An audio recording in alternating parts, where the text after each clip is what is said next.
Indeed I am. Hello everybody.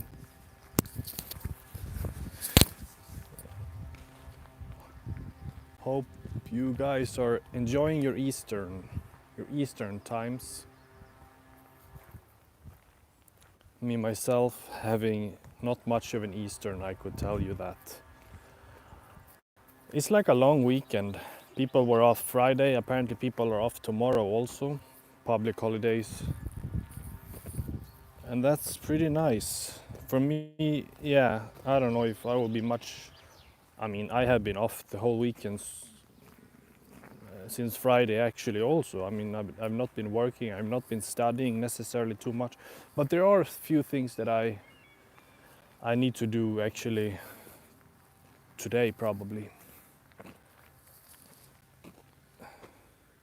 I thought I was gonna get a frisbee in my head because this park is very popular for people going with frisbees and stuff. They're throwing frisbees, trying to throw their frisbee in like it's not a box, it's like a cage. Seems kind of, I don't know. I'm not gonna say anything bad about. Old man is standing looking out in the window. So hilarious. Literally staring at me right now as I'm walking, doing like this. See if anything happening in the park.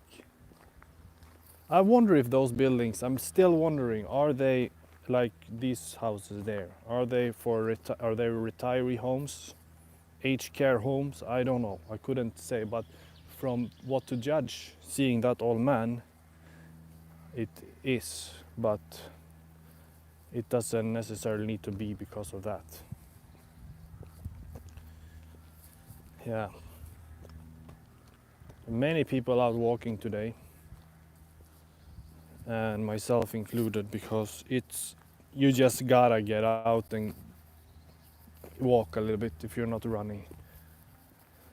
But these homes here is definitely aged care, and it's the perfect spot. I mean, I kind of wish it was not, because I would like to live here, have this park and have this water area in front of it, or behind. Really, really nice area.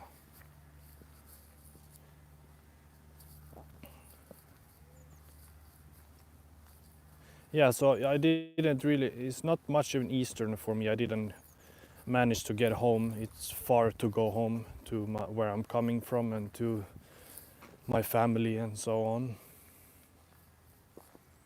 I did not manage to do that.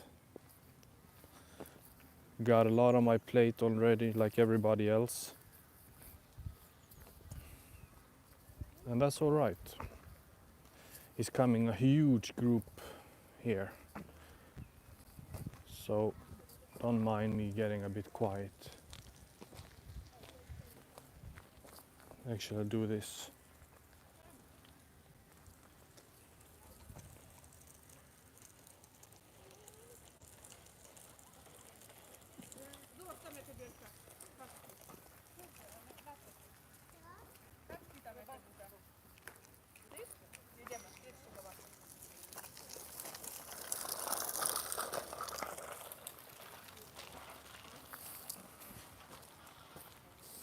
I believe these people are not. I believe those people were not Swedish. I think they were from Russia or Ukraine. But that's just my guess. I could be very wrong.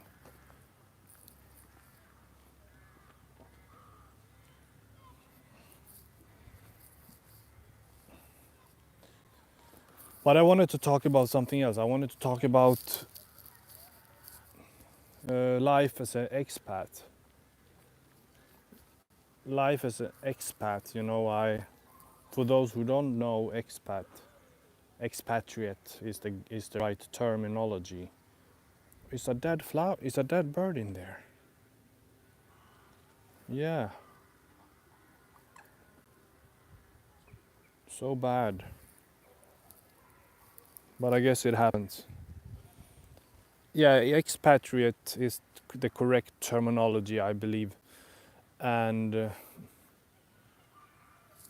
person who is from one country and decides to move to another country.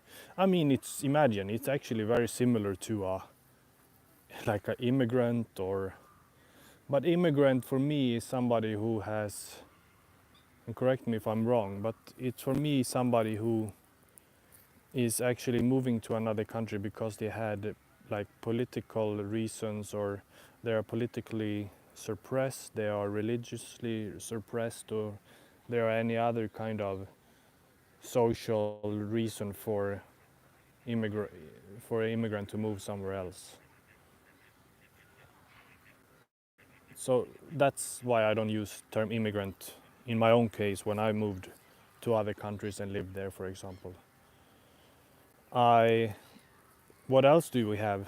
There's similar terminologies to expatriate, I guess.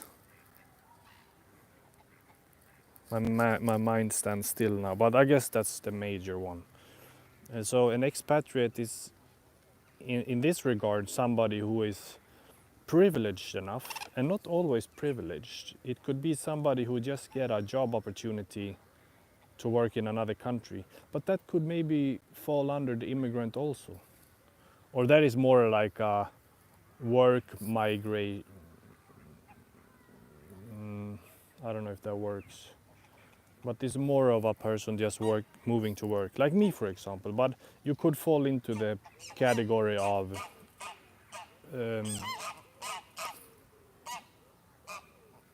of expats also, if you just move into another country because you're gonna work there.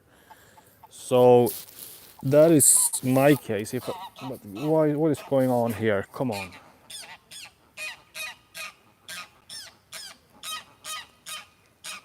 I don't know. They're angry or what? But anyway, yeah. There are many pros and cons. For example, they're so different. If you are myself, for example, travel to, I could say I lived in Australia. Definitely say that I lived in Australia because it was for an amount of time, even though I was on a particular visa for work and travels visa. But since I was there for so long, I could say that I lived there.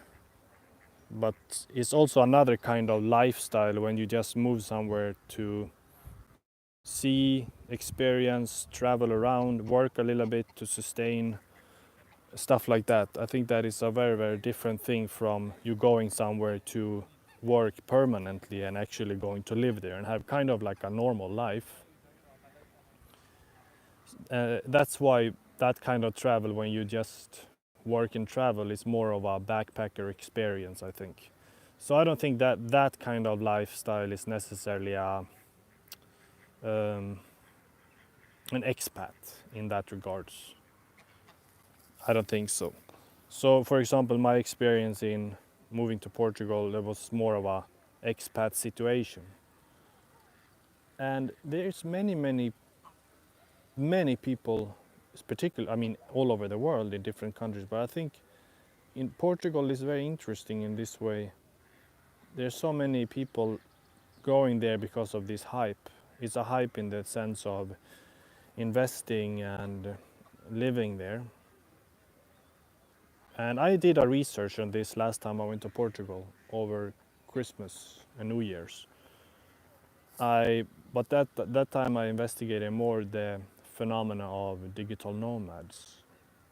And digital nomads, as we know, is more. It's an expat in a way, but they are more fluid because they are living this boundless lifestyle, or search for that boundless lifestyle where they can sometimes go under the radar to avoid taxation, I guess, in the country they stay in for a particular time. So they just tax in their country where they come from. And this is kind of complex. That's why some countries, Portugal being one of them, have developed this digital nomad visa. together with some other countries. There are more and more. This Lithuania, I believe. There is it Singapore? Thailand could be one definitely. Also, this so popular destination for digital nomads. But yeah, there are many that developing this to actually make the digital nomads. And if you don't know that, somebody who is being able to work basically with the right equipment, the technology, with their laptop, etc., from anywhere. Just as long as they are connected with a Wi-Fi or internet connection, they are good to work from any country basically. So that, I don't know if that is an expat. I don't think it is, to be honest. For me, I think an expat is not somebody who is just, okay, I go to Portugal for 1, 2, 3 months, and then I go to Thailand for 3, 6 months, and then I go somewhere else for an amount of time. It's not an expat in my honest opinion. An expat, in my honest opinion, is somebody who is actually settling there. They go to one place and they settle there because they are going. They decided to actually stay and live a normal life just like they would at home.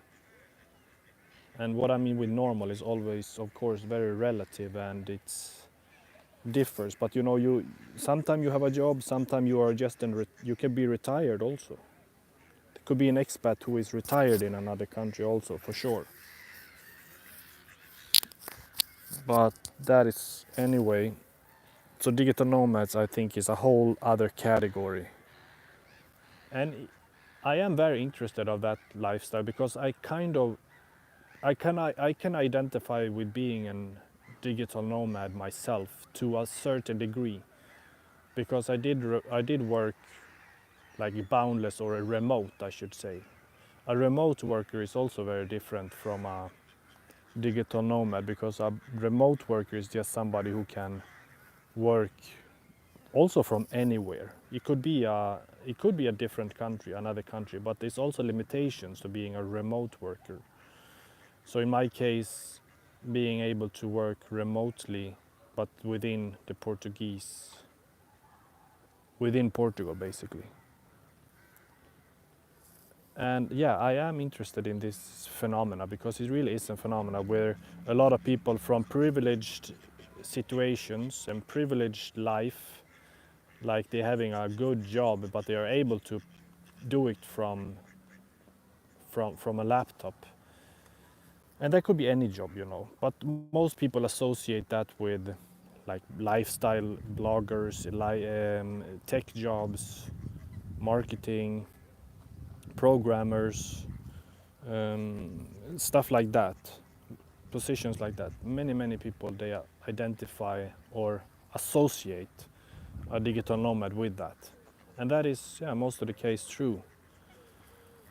And it's so interesting. What I find actually fascinating with them is how they move oftentimes from the global north to the global south, when we already see huge immigration crises with people coming, mass amount of people from the global south to the global north. So it's this inverted or reversed situation where people of less, okay, not always, but let's generalize, people with less educational knowledge, sometimes even analphabets, and not much of a linguistical advantages in terms of the country they are going to in the global north, and less relevant work experiences, going for a better life essentially, or just taking part of the welfare. That could also happen. But generally, people just want to go somewhere where they can have a better lifestyle. I believe that is the case in general. And then you have people with this already established good life and privileged positions going to those places where, not always where these migrants are running from, but to countries that are way less financially or economically developed, basically. That is actually very much the truth. And I found that phenomenon interesting, how people just change their way of living is very privileged. So that's why Portugal being a good example, how much of a, it's a bit of a crisis there. A lot of people living there, I mean, what should I say, the citizens struggling, and this hype and everything is just increasing in price. I've talked about this before, I believe. It's just increase and increase, and the money that are invested there from foreign investors is not going to the people actually living in Portugal, it's going out again. Foreign investors, is going back to, for example, the American economy or the English, the UK, Britain, for example, or wherever they're coming from. And that is very interesting. It's basically what we're talking about is the gentrification of urbanization also, like the city centers are becoming urbanized and gentrified, can I say that? Maybe not, but they are gentrification process of a lot of money into these little bubbles essentially in the city centers where you see big brands, you see like concrete examples being tourism in one industry and people coming with money there to enjoy, like, I don't know, a week for example, or spend time there anyway. Businesses moving there to have another kind of share in the market for whatever niche they're in. There are big brands moving to these countries because where in every big city you find all the big brands, and in tourist industry, I said, of course. So they're essentially just pushing people out that were living there once before because they cannot afford to live there anymore. And I don't know, it's just, I guess this is probably, I mean, in large, this is probably just like, this is capitalism, essentially what it is. Gentrification, it goes hand in hand. But yeah, now we're going off topic a little bit about, I guess it's related, but being an expat. So what are the pros of that? I mean, I'm so fascinated of it. It's just so nice. I just love it so much to experience other ways of living, other place to live, and just walk around, in a foreign city and explore and discover and see what they offer. I really miss that. But I mean, that is one pros, and a lot of pros comes to that. But I mean, now I could just look around me here and see that how this is so nice too. This isn't that bad, because I really wanted to get away, not living a big city anymore. I just couldn't do it. I mean, I moved from Lisbon to Porto, and Porto also being a very big city. Maybe not to some, but to me it is, considering where I come from. Like I come from the woods. I am from the. I'm just a white boy from the woods in the north, or central, you could say. Central north. And now I'm living in the south. But yeah, there's a lot of negative consequences also with being an expatriate. And I think one that everybody would just agree immediately is just that you are away from family. You feel kind of sometimes guilt, but there's actually no real reason for feeling guilt. I mean, what is the problem actually to move away from your parents when you think about it?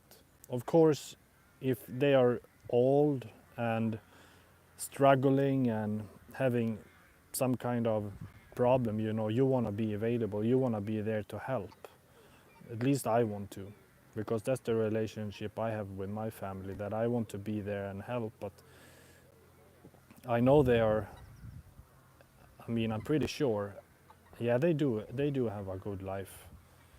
And I just, of course, could be of help. I mean, always when I did live close to them or with them, I was always trying to be helpful.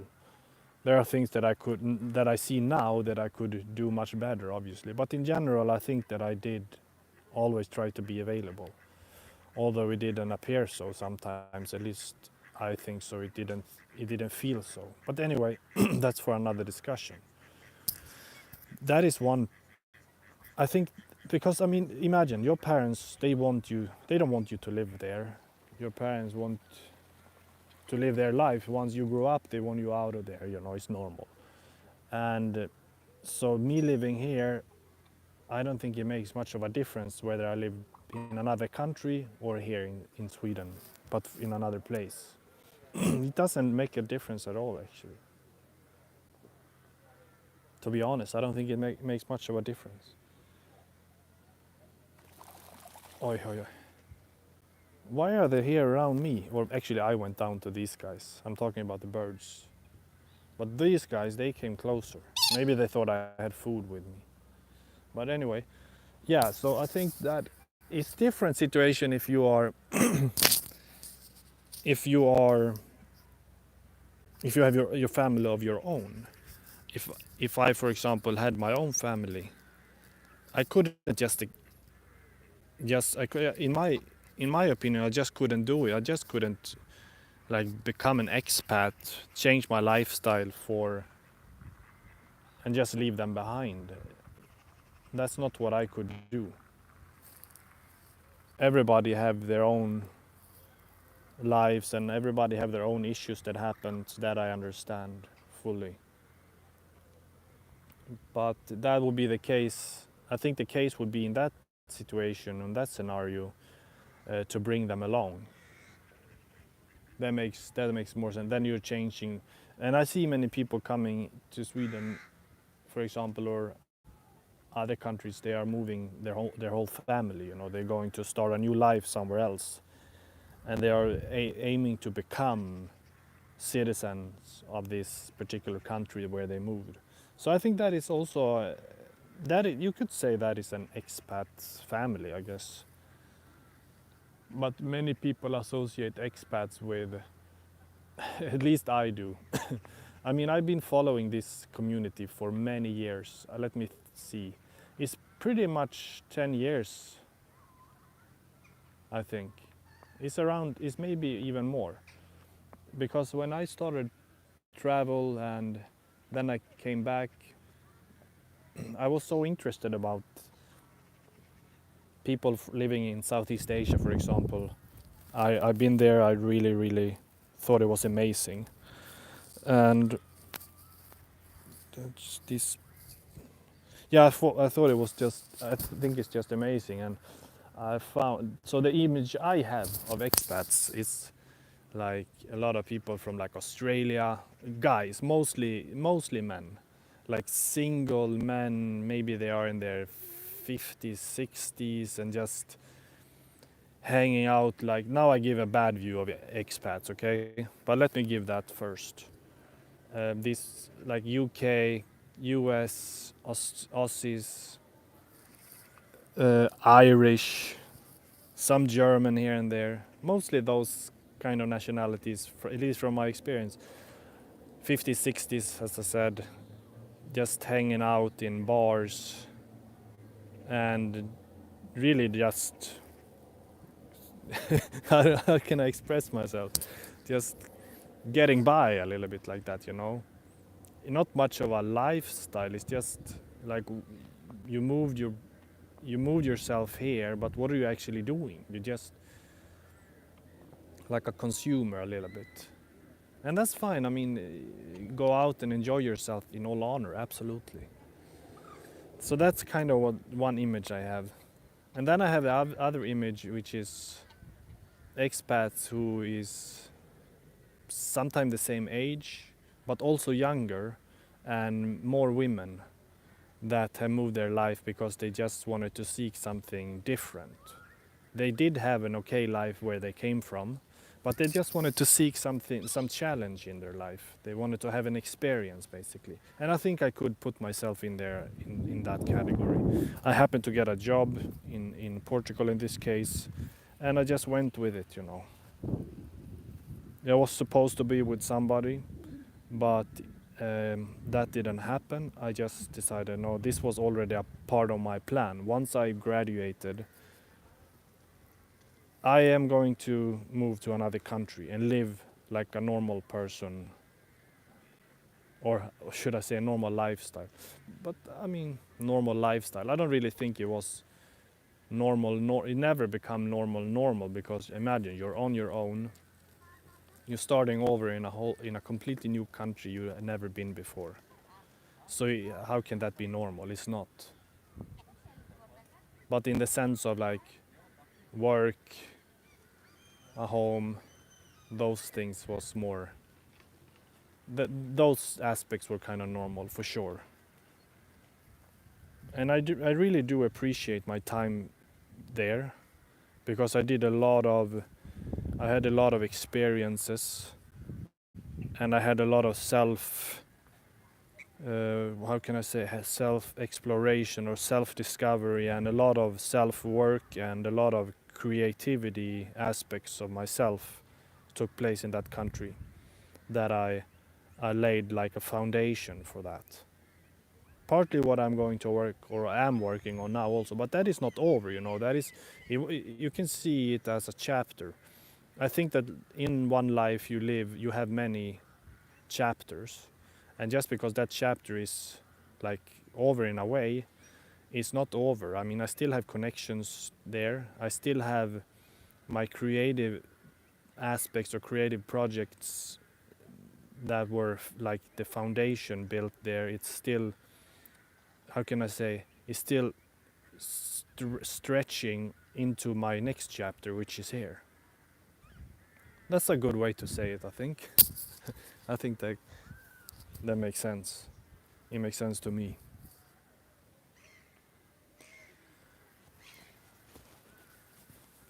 So that lifestyle is, I would encourage that for sure, like a expat lifestyle or expat experience at least. But then it comes to one other aspect which is important, of course, which is uh, like the choice.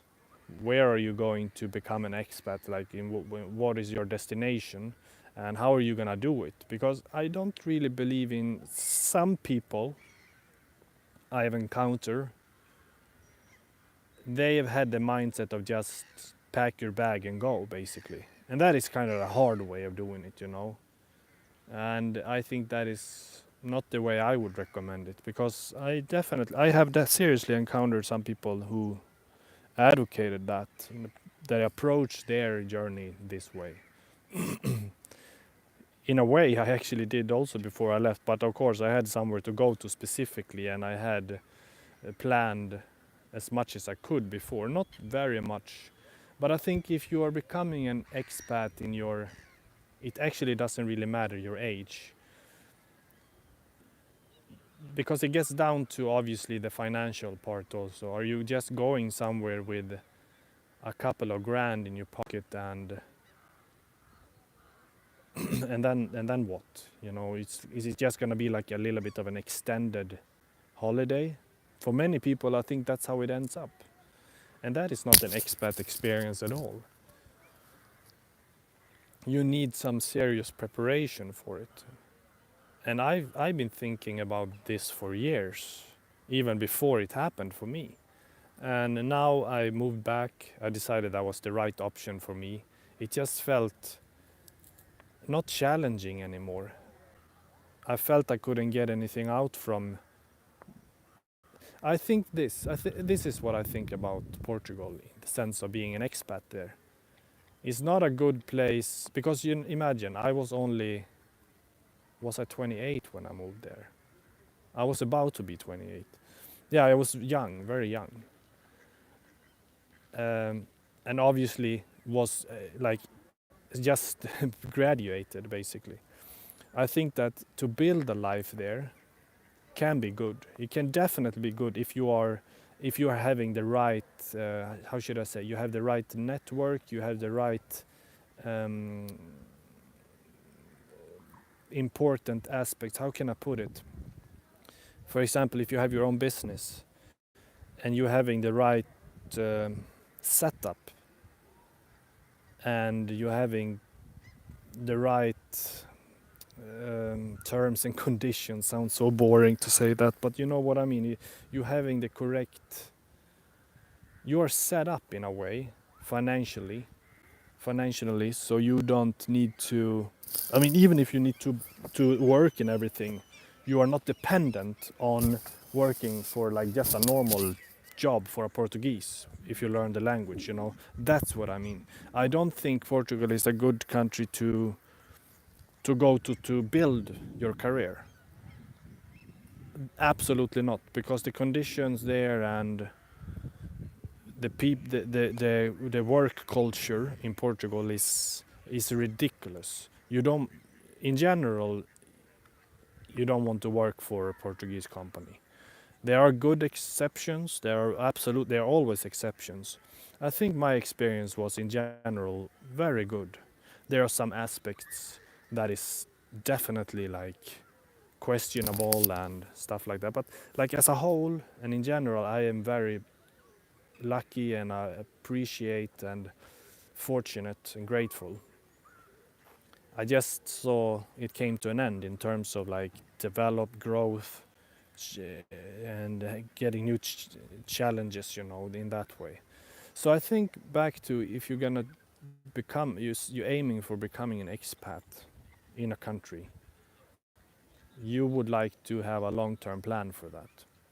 That's what it gets down to. Yeah, that's what I think is my conclusion of it. You you would like to have a strategy so you are not dependent on, I don't know, what should we take as an example? You go to, let's take Thailand for example. It's so popular, it's so many expats going there. I mean, imagine you're having a job in the US or somewhere else. You decide to quit that and you've saved up some money. Doesn't matter, of course. I mean, if you have millions of dollars in your bank, for example, or investments, you don't need to worry too much. Obviously, it doesn't matter where you are. If you were be in U.S. or in Thailand, you still don't need to worry too much about most things, you know, in terms of finance. But I mean, I talk about if you just work the job like many people becoming expats, you just quit your job. Oh, I have saved up some amount of money. It doesn't matter. Most of the time, if you are not thinking this thoroughly enough, obviously it's coming to an end at some point. I don't know. You go to Thailand, think everything is so cheap. You living very cheap, and you can have a new girlfriend or whatever, and live a lifestyle that you just couldn't have where you came from, at least way cheaper probably. But then you realize after some time it's actually not that cheap, you know. When you don't do anything and you don't have a good view or respect to money, for example, it just flows like water. That's everybody that with a little bit of a critical, should I say, a little bit of a critical view knows that, how quick it just, and how specifically how when you realize things in Thailand, it's not necessarily that overly cheap. I mean, of course, I've been to places that is, I don't know, for example, in Vietnam, it's, you could have a beer for like, I don't know how many, a few cents, maybe 20 cents for a big beer. I don't know, like stuff like that. Obviously, you can live like a local very cheap if you really find the right places. I could do in Portugal in some sense. Um, but yeah, back to, you definitely just need to understand that it may look good now, everything may be fine now, but what do you do if you need to return? Like imagine just quit the work or um, moved out from where your accommodation, where you came from, and just without a strategy. And this strategy can make a list. I could make a list that goes very long about this topic. It's very interesting to me, actually. I think to many people, that's why they wanna become an expat. Yeah, there's so many. There are many bad examples of expats. Also, many scary situations that could happen. Just think about the if you're injured, insurance, and how are they gonna treat you in whatever particular country? How is the healthcare there? What do you do if you are in a critical situation? You need to take everything into consideration.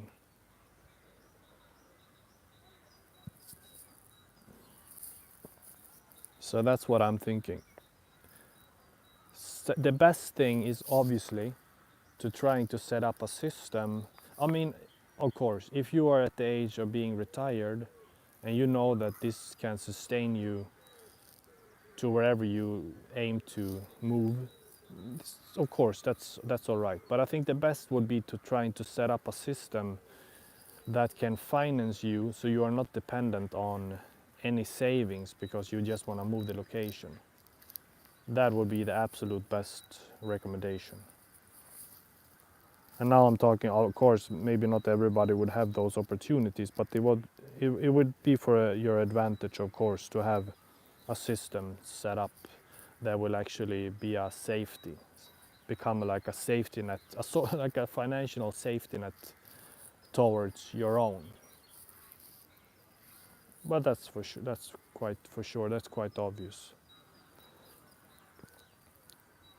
So that's a little bit my 2 cents, I guess, on expat lifestyle.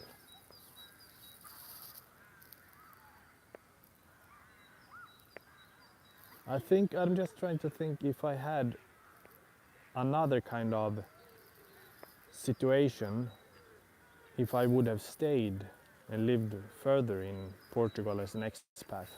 I think I mean, there were opportunities. I had, when I decided to quit that job that I had, I mean, I had opportunities and I could find many other opportunities also, I'm pretty sure. At least seeing friends and co-workers, what they did. But I think it was not about that. For me, it was about I wanted to move back here. I wanted to live in a smaller place.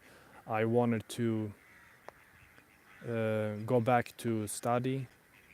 It was kind of like a part of my vision. I've been imagining this for some years. They look funny when they walk. Or they look funny when they run, rather, and fly. But yeah, I think so. For me, it was another situation. I could sustain myself there very well if I wanted. Oh my God, it could have been. Of course, I miss it. I mean, but of course, also my living situation was not optimal, but it was good and it was cheap, and I could save, invest. I could do basically what I wanted in terms of lifestyle there. And of course, that is very relative. But for me, it was just great. I had the best time. I really had a blast. Hopefully, I can go back visit soon again, but we will see when that can happen. Right now, it's pretty busy with stuff, but hopefully soon. Um, yeah, but so my situation was for sure I could sustain myself as an expat in Portugal longer if I wanted. It just came down to what I wanted, and that's what I was talking about. It was about I just didn't feel this in terms of long term, and in terms of growth, in terms of challenges, in terms of it gets down to also a little bit the finance aspect also, but working for Portuguese less developing economy, like a weak economy in general. It depends who you ask, but if you ask me, it's a weak economy. And I don't mean to say this to put the Portuguese people down or make them look worse. Absolutely not. I mean, come on, I stayed there, I lived there for all these years. I just really get along with most of them. There are some that I just really like, and that's what I can say about that. So it was about that, and me wanted something else.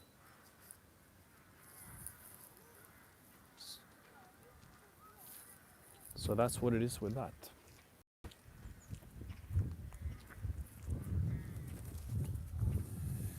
Oi.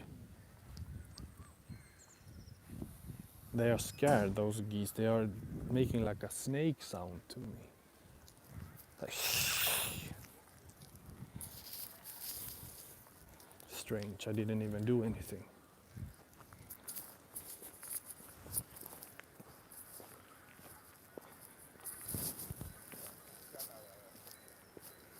Yeah, it's something that I think about a lot of times, about different place to live.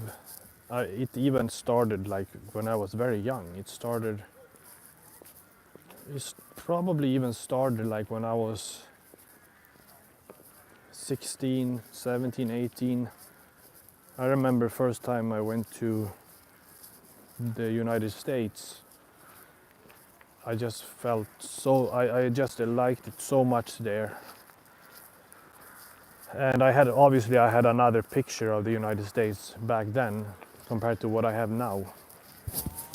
But it's still generally the same. I mean, it has changed. I know that the United States is great if you have a lot of money and you have a secure job,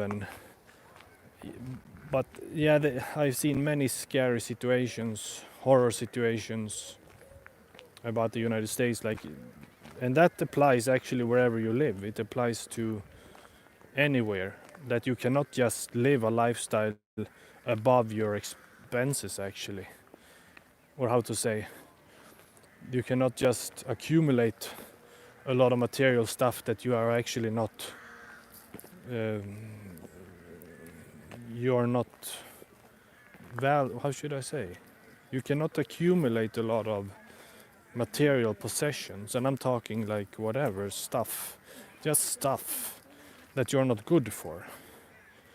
But that's what it is. It's a little bit of an illusion, living a life that looks rich but you don't have the credit for. Well, you may have the credit, and that's exactly the problem.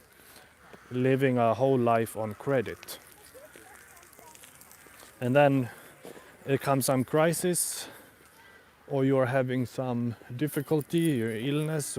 Yeah, just see everywhere, some person that lost their job, he and his wife lost their job or something during COVID,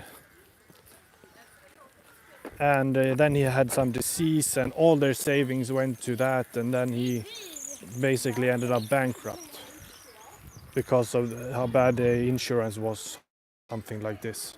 There are many scary examples, but yeah, there are always going to be bad examples, and sometimes that's what you hear the most, unfortunately.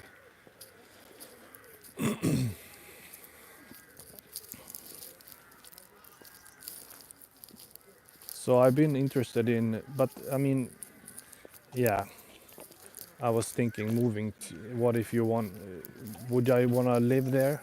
I don't know. I really couldn't say that. But I would really like to go back to have another look. It's been a while since last time. I think I'm gonna end it there. It's getting up towards 45 minutes. I think I'm gonna go and do a little small shopping maybe, and just me ranting, Take care.